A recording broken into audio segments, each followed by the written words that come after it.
আসসালামু আলাইকুম। ওয়ালাইকুম আসসালাম। ভাইজান, অনুমতি দিলে আপনার সঙ্গে একটু কথা বলতাম। বলো।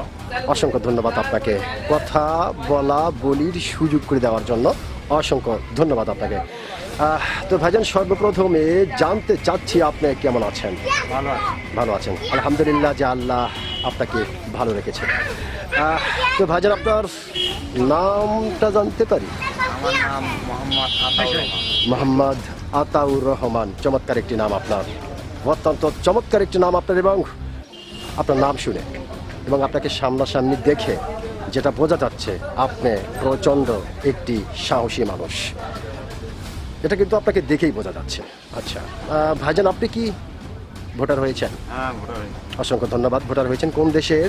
বাংলাদেশ। বাংলাদেশের। অসংখ্য ধন্যবাদ। তো ভাইজান, যেহেতু আপনার বাংলাদেশের অত্যন্ত একটি সাহসী মানুষ এবং বাংলাদেশের ভোটার, বাংলাদেশের নাগরিক, সেই ক্ষেত্রে একটি বিষয় আপনার কাছ থেকে জানতে চাই। বিষয়টি হলো, এইবার বাংলাদেশের সরকার কে হতে পারে? বাংলাদেশের সরকার কি হতে পারে আমরা অত দূর জানি না, কিন্তু বিএনপি বড় দল হিসাবে আমরা বুঝতে পারছি যে বিএনপি হতে পারে। ধানের শীষ।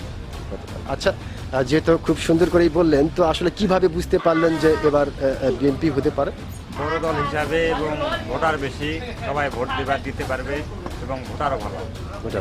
অসংখ্য ধন্যবাদ আপনাকে। আপনি তার মানে যেটা বোঝাতে চাচ্ছেন যে এই মুহূর্তে বৃহত্তম একটি দল হচ্ছে, সেটা হচ্ছে বিএনপি, এবং আশা করতেছেন এবং আইডিয়াতে এটাই বুঝতেছেন যে এবার নির্বাচনে বাংলাদেশের সরকার গঠন করবে বিএনপি।